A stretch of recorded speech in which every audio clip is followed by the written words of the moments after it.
Hello and welcome to Always Take Notes.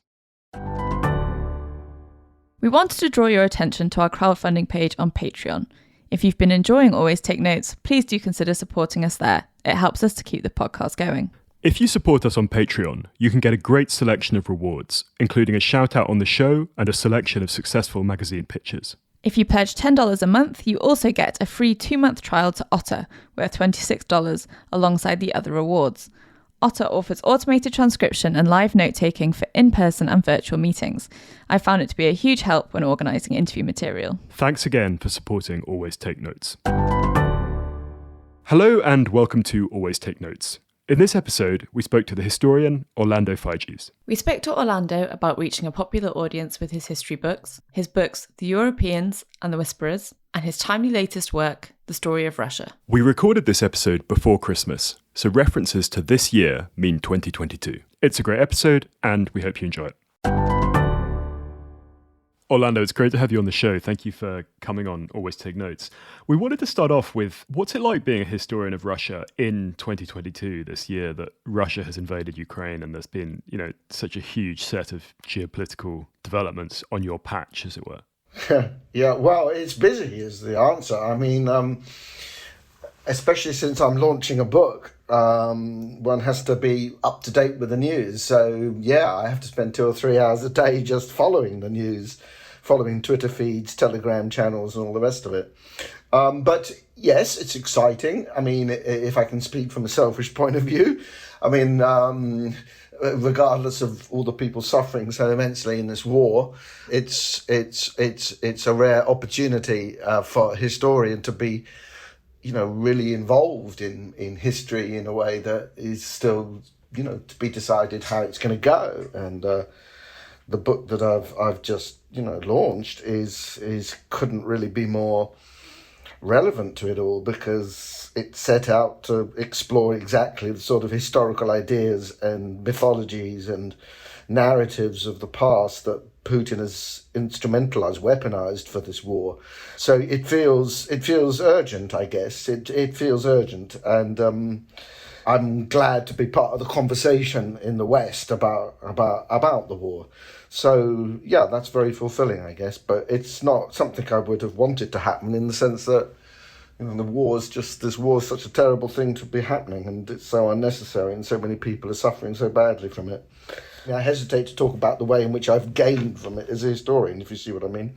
In its tendency to tell stories about itself, is Russia unusual, or do other countries have a mythology that they're drawing on in a similar way? Yeah, no, all countries have their historical mythologies or national memories, if you like. But I think that in Russia, they play a particularly powerful role, not just because of the power of myths, which I discuss in the book, and probably agree with the explanation that I've given by Mikhail Chernyavsky, who says that there's so many myths and beliefs in myths in Russia because it's such an awful place to live. So you need to believe in some sort of salvation. So salvation stories, transcendence, the idea of sacrifice and suffering for a better tomorrow. These are very powerful ideas in Russian history.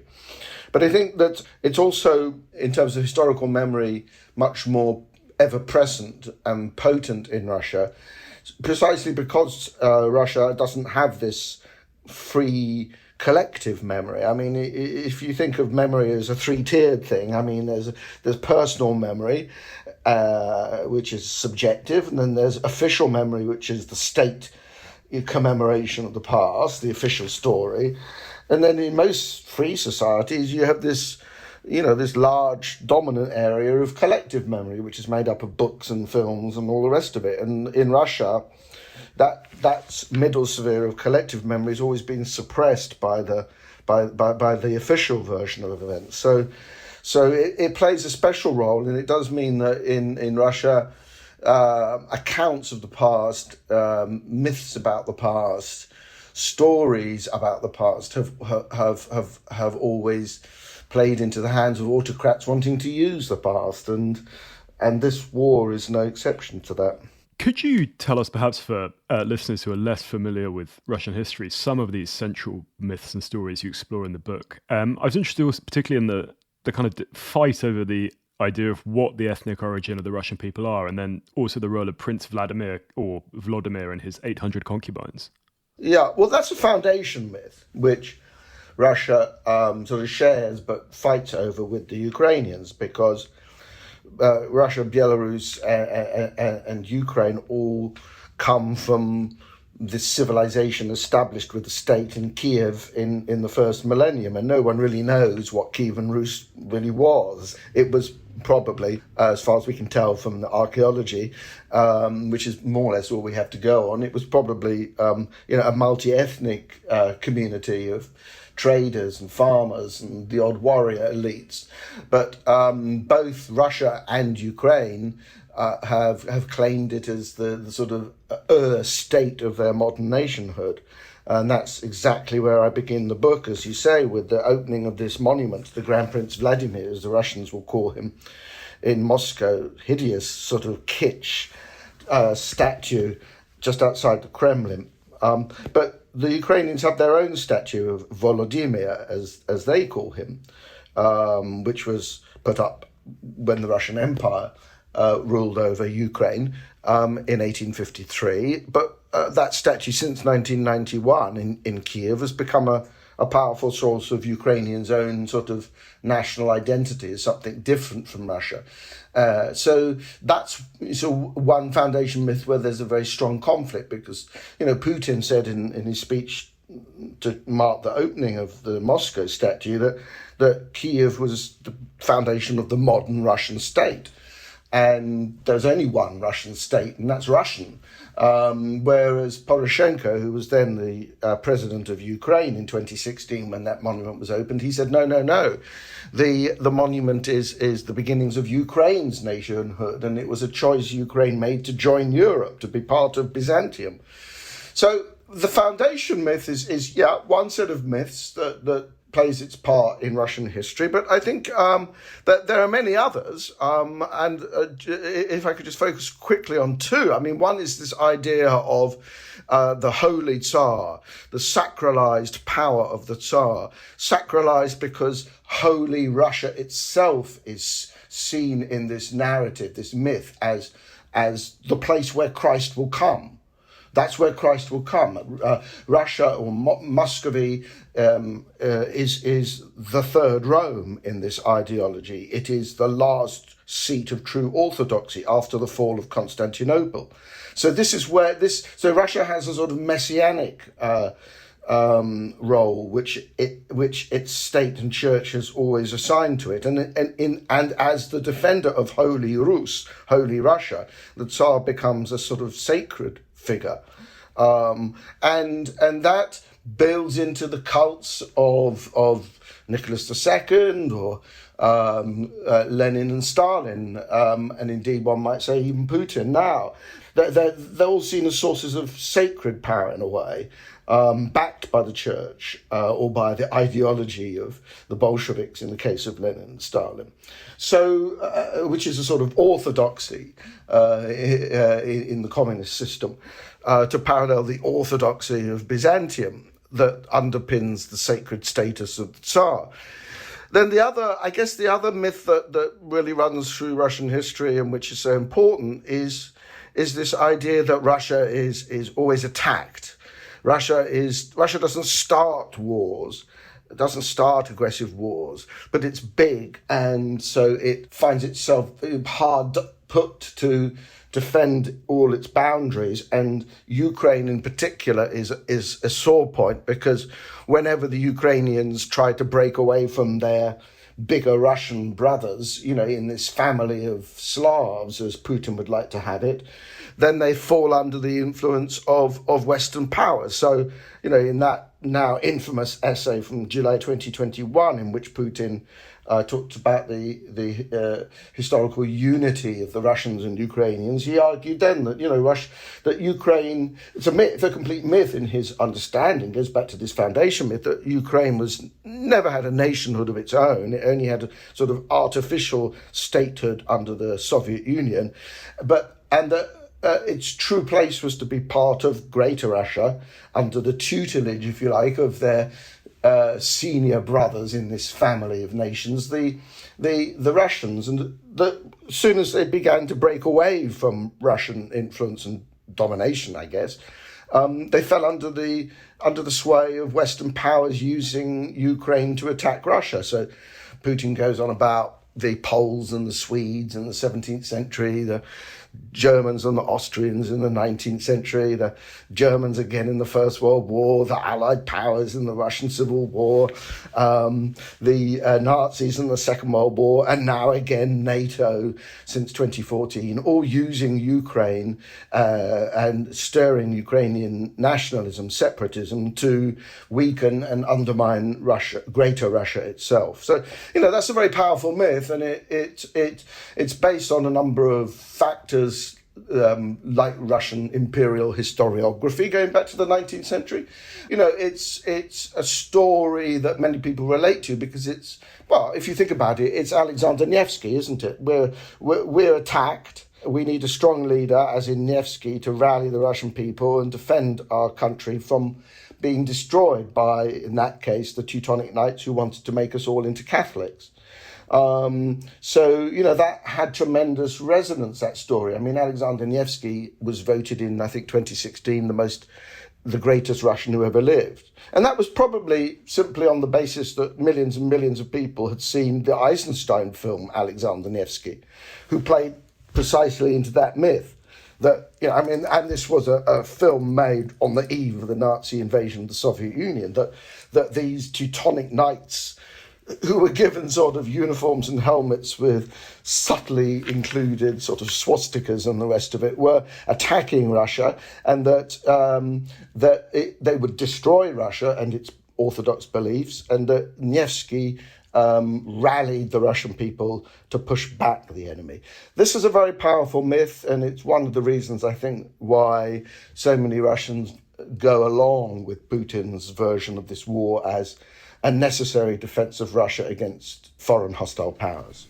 You mentioned Putin as part of this lineage of myth-making through, the idea of the sacred ruler. In what other ways has he created a cult of personality sort of analogous to Stalin or Lenin? Yeah, very much so. Yeah, I think he has. I think he's consciously tried to make it analogous to Stalin. I mean, Stalin, if you think about the cult of Stalin, I mean, he was firstly... he was always... I mean, the cult really only takes off after the death of his wife, Nadezhda Alexeyeva, in 1932. And from that point, Stalin is built up as this sort of patriarchal figure, the father of the nation, a little bit like the old myth of the Tsar Batyushka, the benevolent Tsar who protects the people. He's a bachelor. He lives on his own. He doesn't think about anything except caring for the people. And so Putin, I think, plays into that. He's seen to be a bachelor. He's seen to be always brooding on his own and worried about Russia.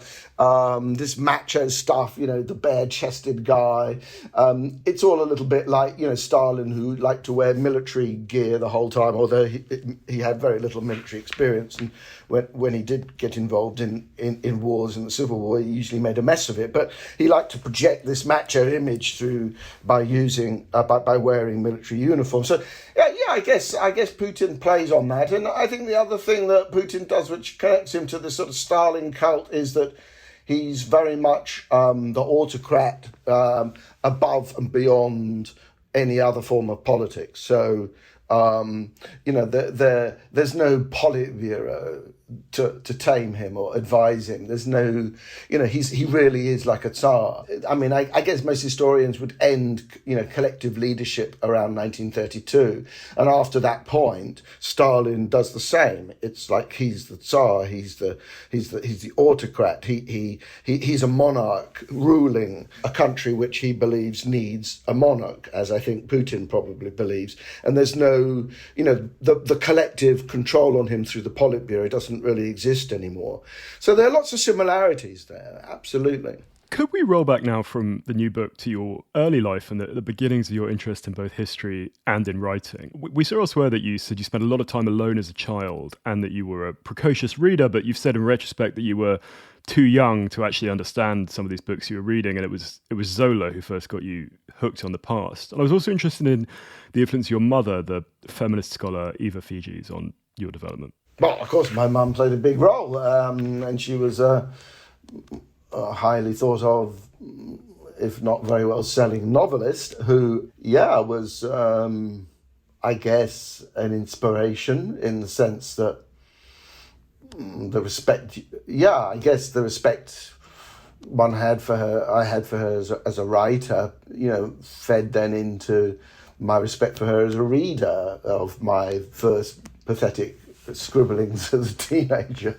So there was a sort of slightly daunting and even terrifying sort of benchmark of success that I probably never passed in my mother's eyes. But that was definitely an influence. Literature, you're right. I was a precocious reader in the sense of being a rather stupid young boy who read things before he was really ready to read things. And I did, when I was a teenager, I absolutely adored Zola, who I think is quite approachable for a teenager. I mean, it's not difficult, if you're interested in social history as I was, it's not difficult to get a lot out of Zola.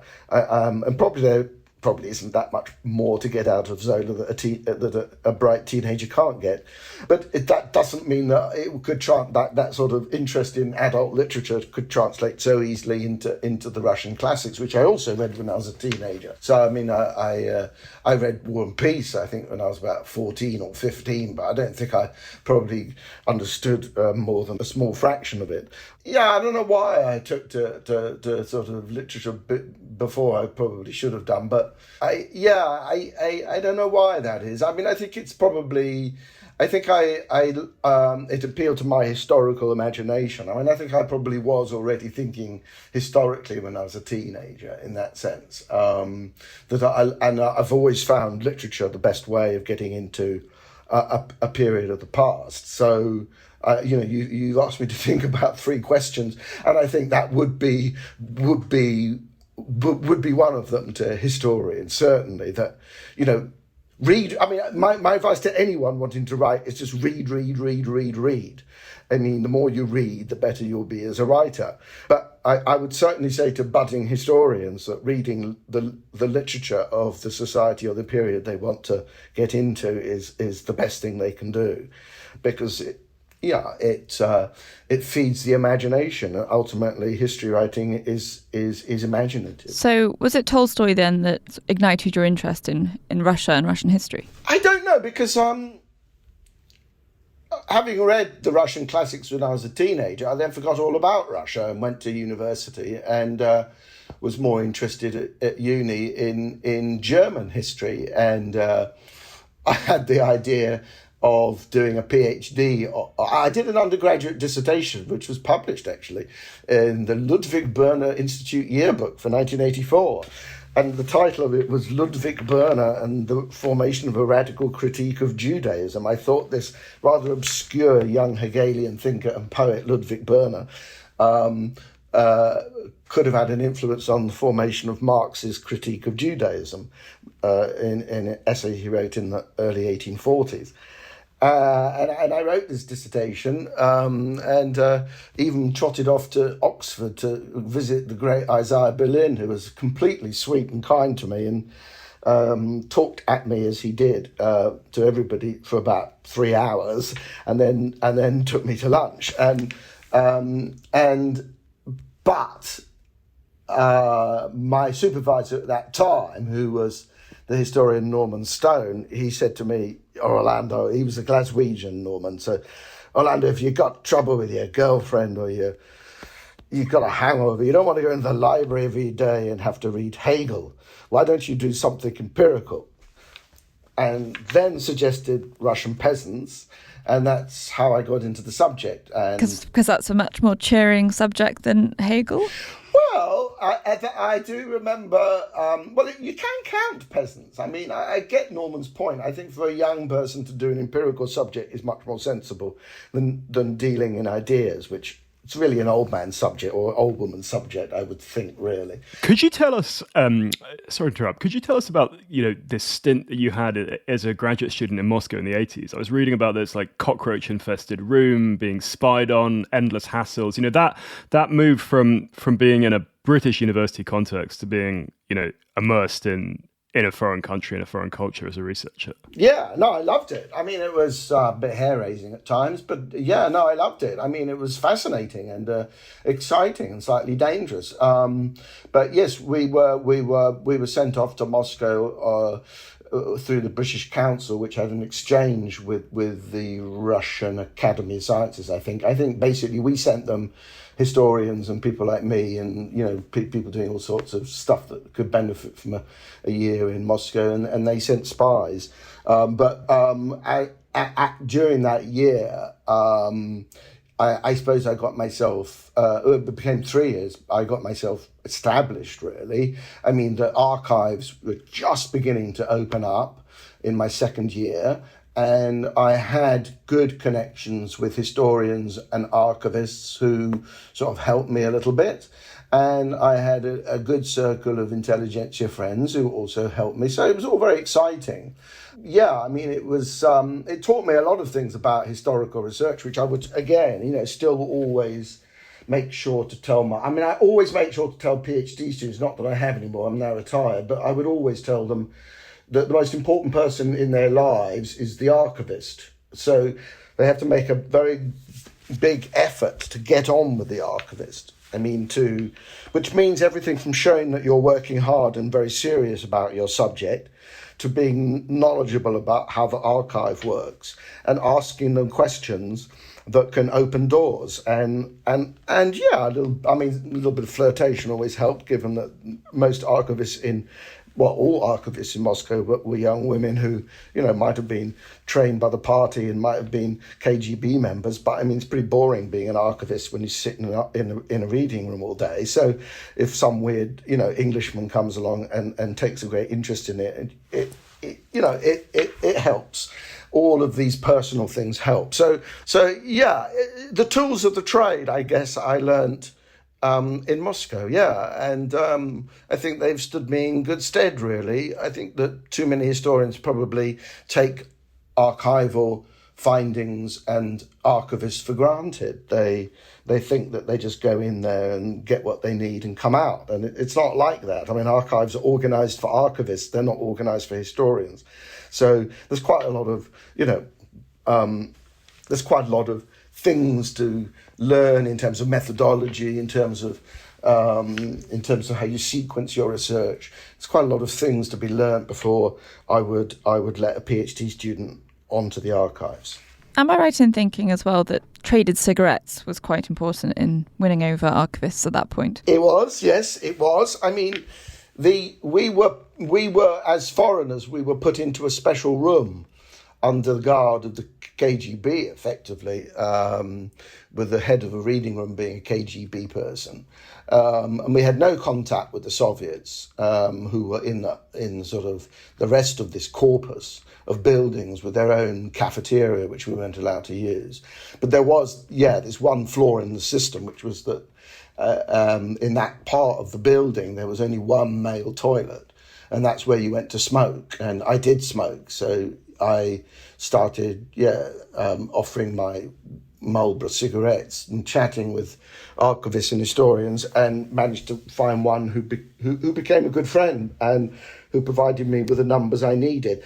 By that, I probably need to explain that we didn't have access to the catalogues.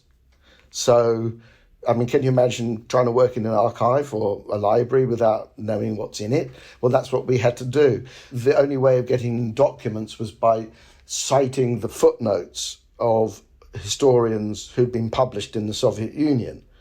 That was the Soviet system of control. If some Soviet historian had used this document, then it would be okay to give it to a graduate student from the West, in most cases. So getting hold of those numbers was all important. Could you tell us how the language element worked, both then and subsequent in your career? Did you speak and read Russian at that point, and how had you learned it, and how has language and translation and all of that been a factor and a theme for you throughout your career?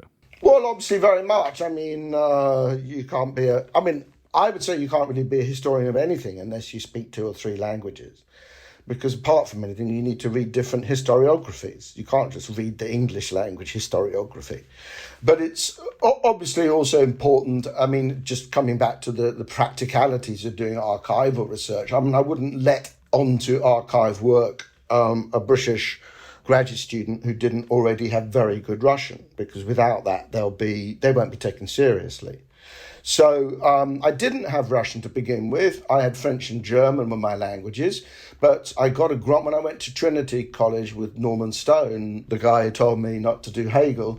I got a year's scholarship to learn the language, which I did, and actually that was sort of pretty useless in some ways, because I learned stuff we had language labs. I don't know if we still have them, but you would go into this laboratory, put on your headphones, and it was a Harcourt Brace and something other, some American program to learn Russian for social scientists. But actually, most of the words in social science in Russian are imported from the West anyway.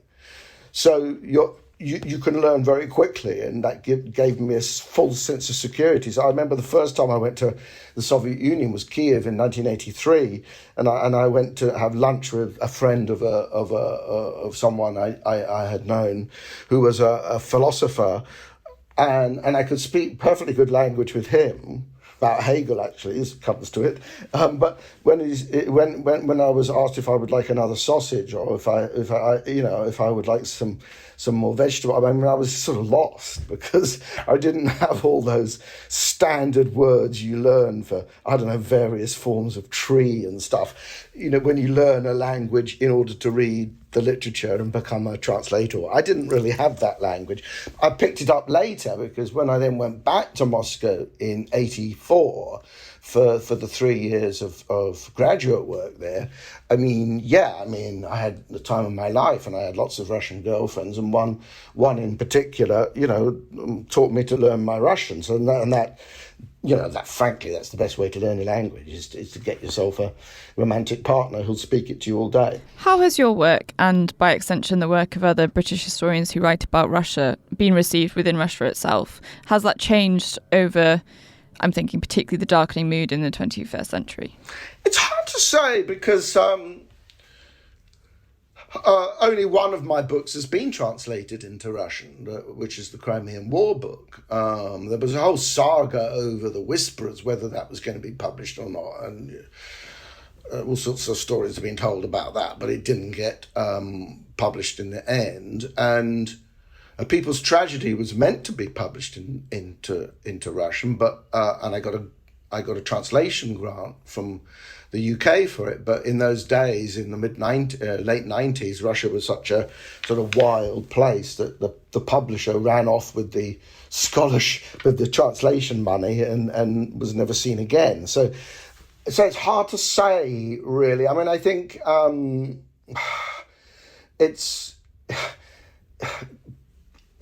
probably a very marginal figure on even the horizons of people who are either professional historians or keen readers of history in Russia, to be honest. I'm sure people in my field know about my work. How many of them have read my work in detail would be hard to say, because they've only got one book in Russian to read. But I gather that book is now highly recommended in many universities in Russia as the book to read on the Crimean War. But that's probably because they're on the more liberal end of the political spectrum and open to Western perspectives on Russian history. I'm sure that there'll be lots of other Russian academics of a more nationalist persuasion, shall we say, who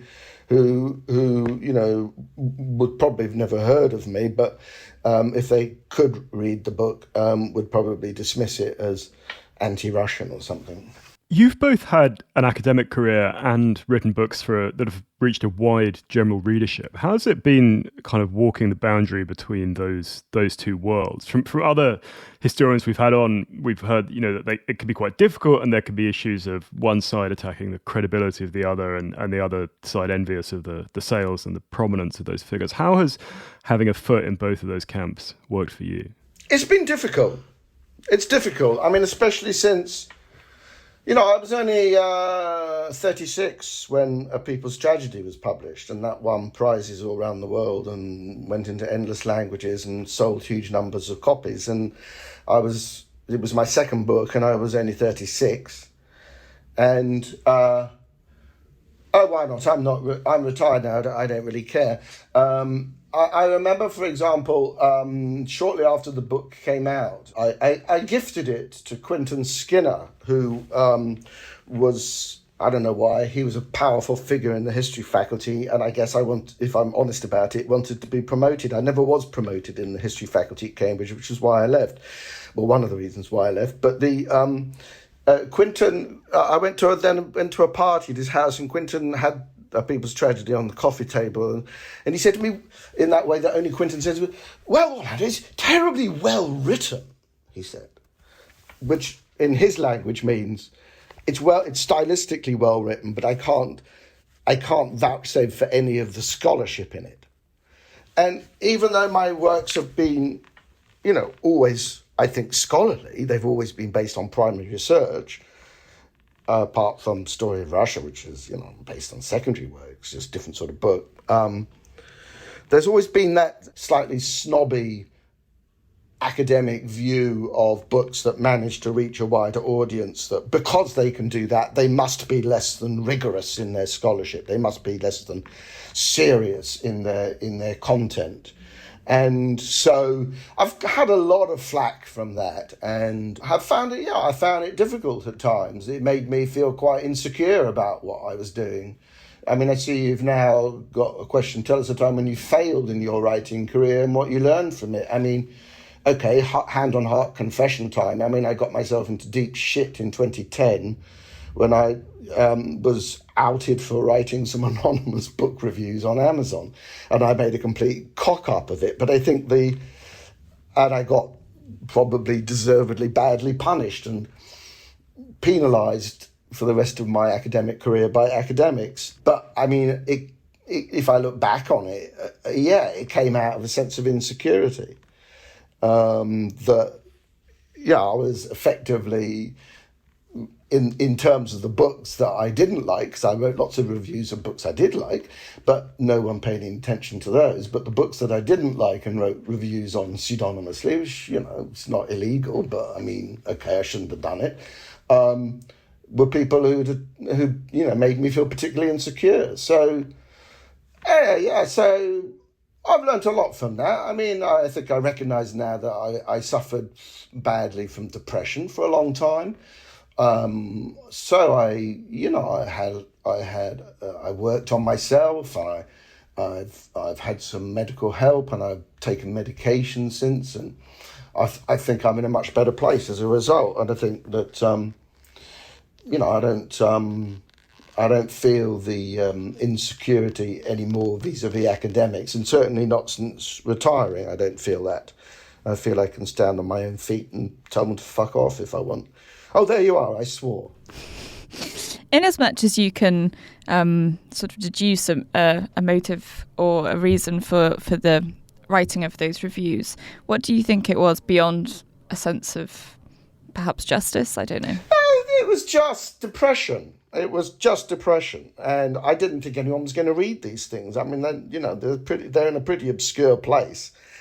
And I wasn't as wise to the pitfalls of the internet as we all are now, because that was 12 years ago that happened, and the internet was quite new then. And so, it was just depression. And if I felt really down, but I mean, it was the whole thing I got into trouble for. Probably the whole thing didn't take more than 5 minutes. So it's not as if this was like a habit, like I was sort of, in some corner doing some dirty habit for years and years. I mean, the whole thing took 5 minutes. So, but it undoubtedly was a reflection of depression and insecurity. Yeah, but yeah, I'm well over that now and flourishing.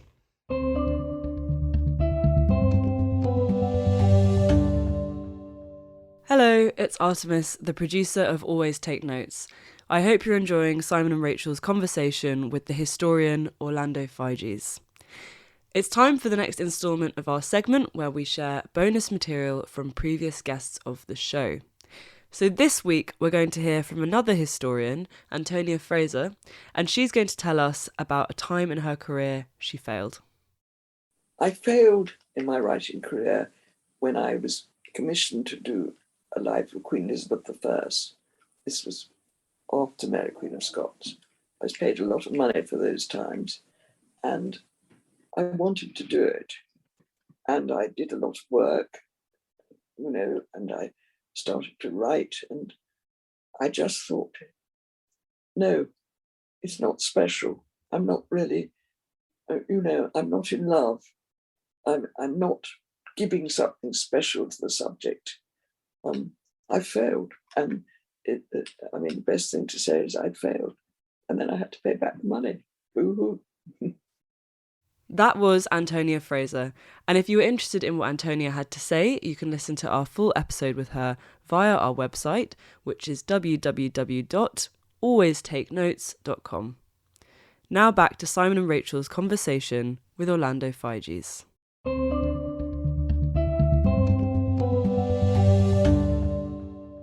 Could we ask another kind of nuts and bolts question about methods and things like that? Because our listeners are always fascinated by this stuff. And one thing that a number of historians we've had on have said about how they maintain kind of a timeline, or, I think William Dalrymple said that he keeps 3 card indexes. So he does it in a very analog, old-fashioned way, but on paper. But one that I think I may be getting this wrong, but one is a timeline, one is character, and one is theme. And his way is sort of doing that. Anthony Beevor had another way. Like what is your method? And we love to get really granular in this. Okay, method for organizing materials. Yeah, because firstly, that depends on the book I'm working on. So pre-computer days, when I did A People's Tragedy, I did a little I worked on 5x3s, little notepads, 5x3s, and I would have a code system to highlight the source and the page number, and then I would put the title of the subject, which would be quite specific, at the top of the 5x3, and then I'd make the note. And then I would shuffle all my cards and put them into divisions and start to work from there. And I guess that system of organizing my notes has basically remained the same. I now do it on files on computer, and keep those files so that when I'm writing, so I'll keep all my notes on effectively 5x3s, but now files on computers with the same coded system for the sources and page number, and then I will cut and paste from all my notes into a working plan, which is a bit like a sort of shooting script for film, I guess. Which, for a chapter which is going to be maybe 20 pages, it's maybe 200 or 300 pages of notes. And so I've got everything there with all the sources so that I can write relatively quickly without having to waste time going back to sources.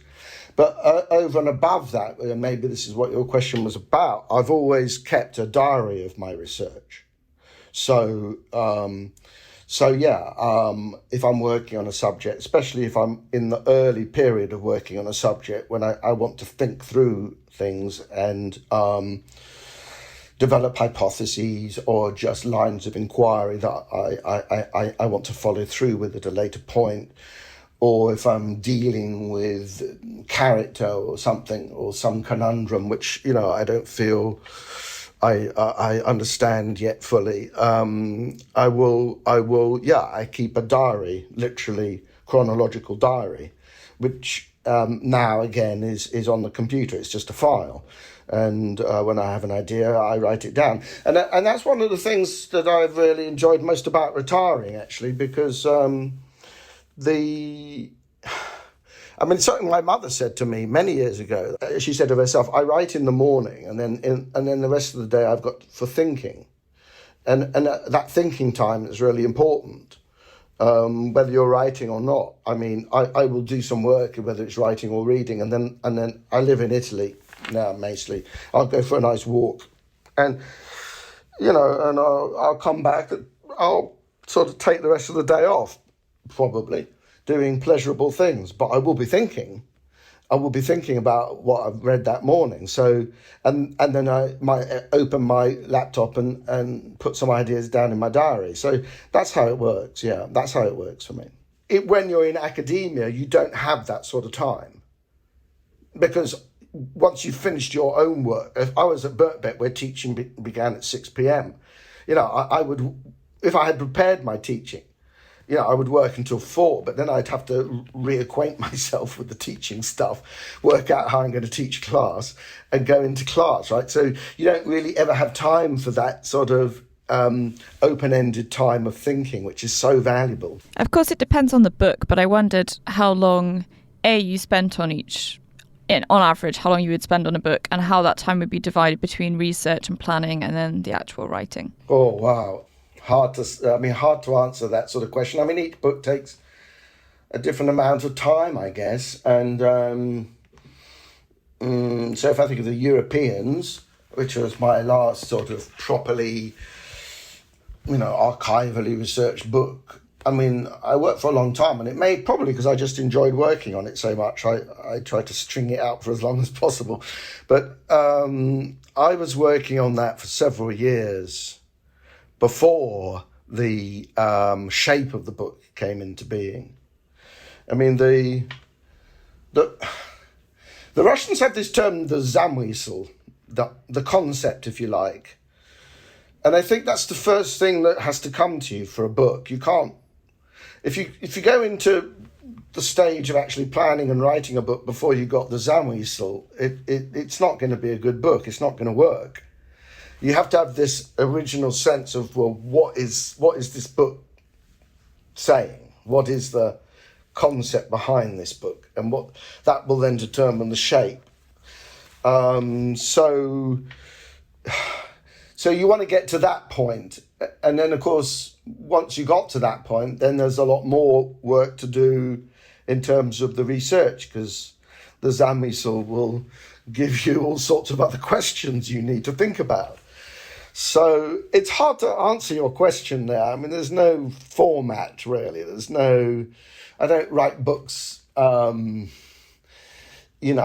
couldn't say that, it takes me 2 years to write a book. I couldn't say it takes me 5 years to write a book.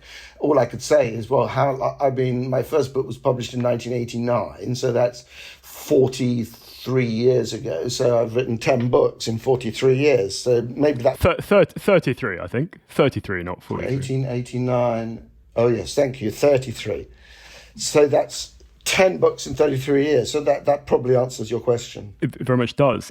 It's a rule of the podcast that we always ask about money and how it interfaces with people's writing lives. And so, be as candid or as guarded as you want, but how has this worked for you? And, how have you been able to buy your house in Italy and your flat in the Barbican and stuff like that? And then the other point that we were amused by when we were doing our research this interview was this play you've written about Flaubert's money troubles. So I wonder perhaps you could talk about money from your perspective, and then maybe also, because I know, having read and really enjoyed The Europeans, there's such a theme in that book about the development of copyright and artists making a living and stuff. So the whole finance piece. Well, okay, so the play was literally just a hobby, because I was looking forward to retirement and thinking, well, maybe I'd like to write historically in a different mode, and why not? I don't have to write books that qualify on the REF, the Research Excellence Framework, which academics live by, I can do whatever I like. And I was very interested in Flaubert. I mean, I just fell in love with Flaubert, I think, when I was working on the Europeans, and thought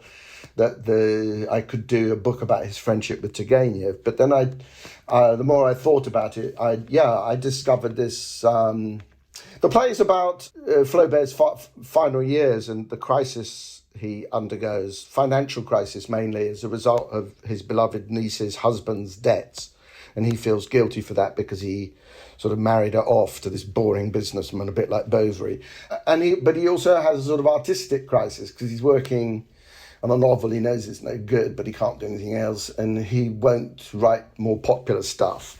So his friends in this play, being Georges Sand, Émile Zola and Turgenev, persuade him to try and take on a sinecure, which is what the play was originally called, but I'm not allowed to call it sinecure apparently because no one will understand what a sinecure is, I'm told.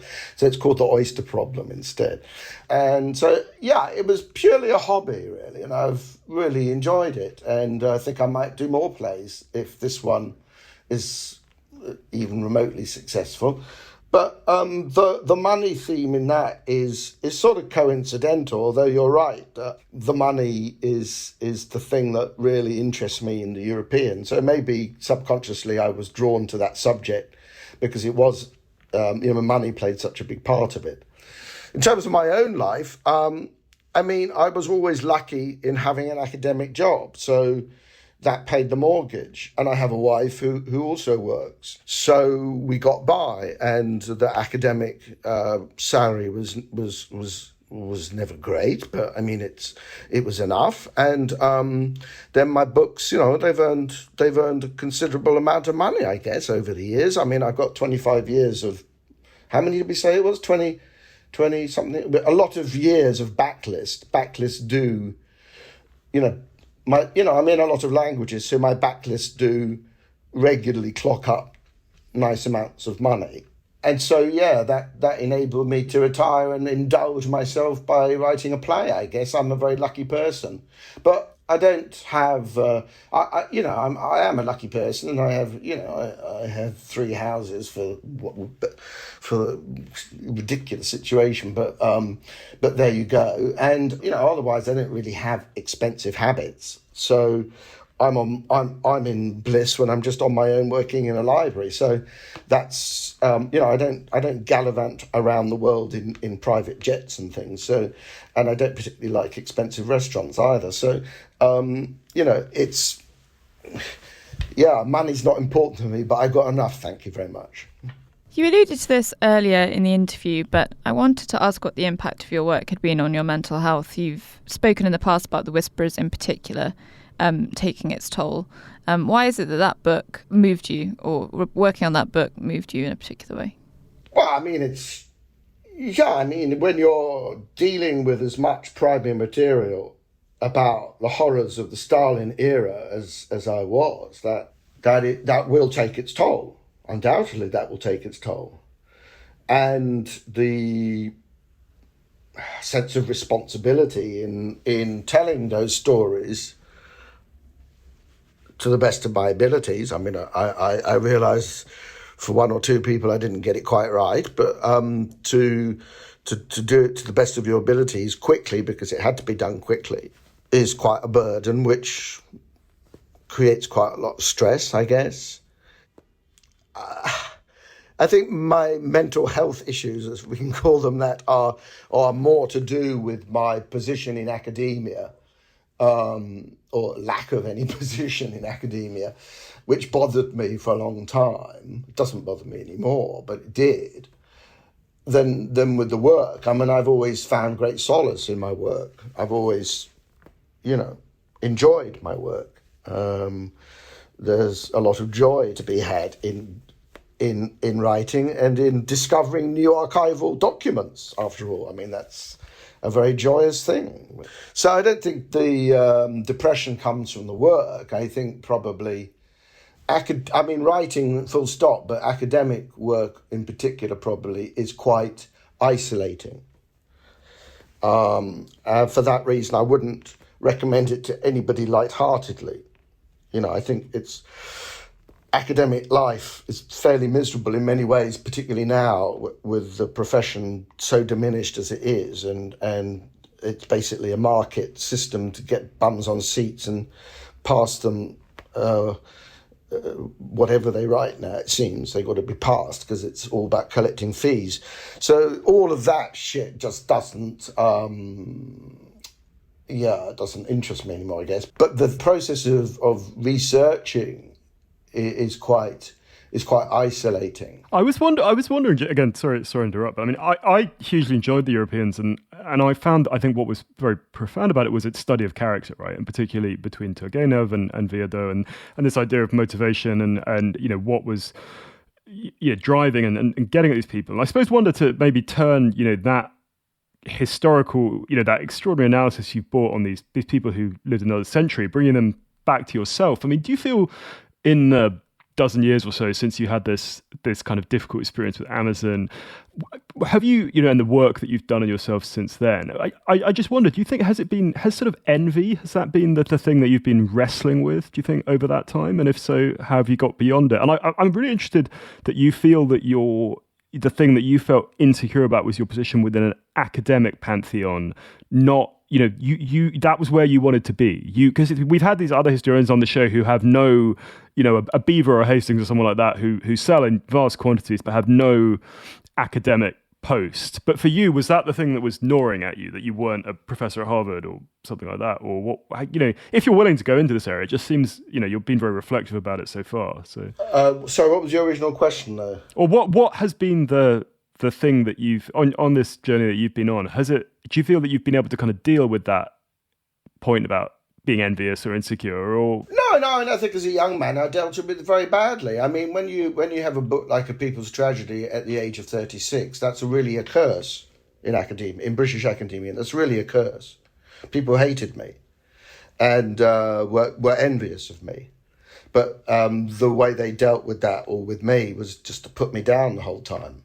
So I wasn't promoted ever. I didn't ever get elected to the British Academy. I didn't ever get, I didn't get half the number of research awards. I got, none for many, many, many, many years.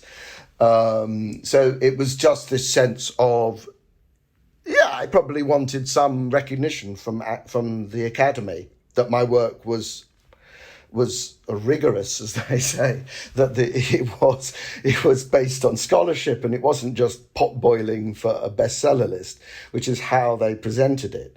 So but that doesn't bother me anymore. But I think I'm not sure what your original question or observation was about, but I guess I think what I was interested in was that you were bothered by not being justified by academia, but you didn't feel that you could be a popular historian. That was never a way that you wanted to go. I saw myself as a scholarly historian who just happened to be able to write well and communicate scholarly work to a mass audience, which is, you would have thought, a talent that academia would celebrate, because let's face it, 9 out of 10 academics can't write at all, but they all want to be able to write, which is where the envy comes in. And now they have all sorts of stress institutionally on the need to be able to communicate history well.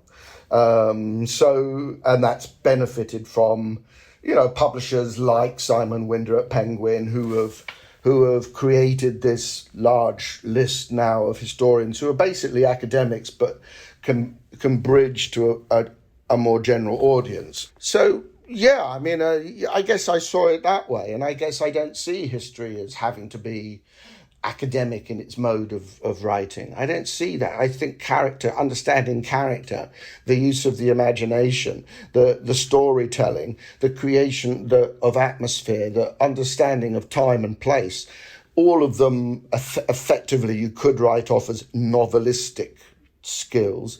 They're all absolutely crucial to the telling of history. Absolutely crucial. So what's the problem if you're a writer who can do that and write that way historically? I don't see that that's a problem. I would have thought that's a plus. We're coming towards the end of our time, so I wanted to end with a sort of jolly brief question. You mentioned that you're hoping to write more plays. What might the subject of your next play be? Ooh, no idea. No idea. I mean, like books, plays take an idea for a play. I mean, I was working on this play that's being produced at the German Street Theatre next February. I've been working on that in my head since I was working on Europeans, so 2018, 19. I have some ideas, but, you know, they're little seeds in my head at the moment, and I'm not going to tell you what they are, basically. But I will, you know, I will open a diary on some of these ideas and think them through. I don't know if I could do plays that are too close to my specialism, if you like, Russian history. I'm not sure I could do that, but I need to think about that. Brilliant. Well, look, Orlando, thank you for a fascinating and a wide-ranging interview, and also for your candour that we really appreciate. And wishing you all the best, both with the history and hopefully with your blossoming career on the stage. Lovely. Thank you very much.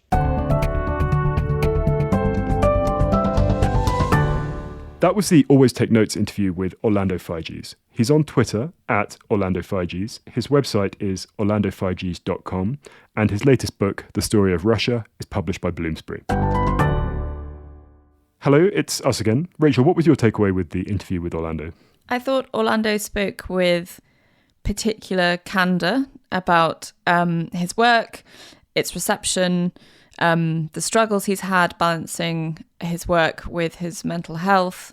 And I thought it was a wide-ranging, timely and enlightening discussion. How about you? I really enjoyed talking to him.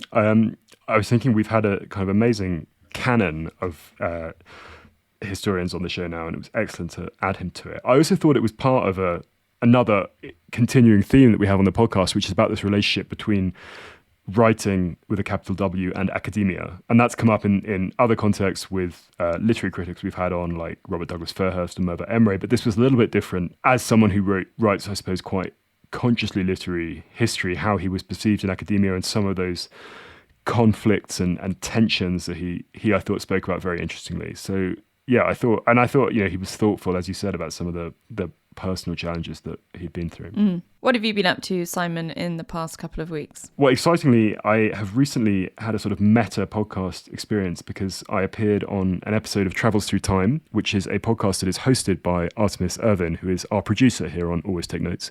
And Artemis interviewed me for that about my book, The Changing of the Guard, which I really enjoyed. It was good to be on the other side of the microphone, and I recommend that. Otherwise, I'm here in Switzerland for my new book project. So in this tiny high-altitude village called Chondelin, having all the kind of ingrained defaults taken out of my skiing technique for this book, which is delightful and a huge adventure, but also quite hard work physically. So it's been going well. Rachel, what about you? Yeah, it sounds tiring and thrilling that we're setting up a podcast multiverse through our extended network. Well, I realise I have not mentioned Plot Twist, which is the new culture newsletter at The Economist. We launched that just before Christmas, and it offers insight into our reporting and some recommendations, and kind of just generally shows off what we're doing over at The Economist. So any subscribers can sign up for that, and they'll get it on a Saturday. So yeah, let me know what you think if you do get it, and tell me what you've been reading and listening to or watching and enjoying. Yeah.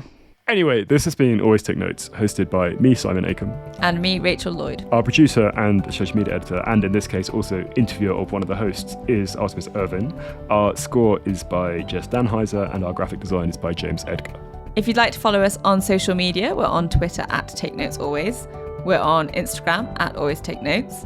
If you'd like to support us on our crowdfunding page on Patreon, we're on there and Always Take Notes. And if you'd like to leave a review on iTunes or get in touch with us via our website, please do. Many thanks. Goodbye.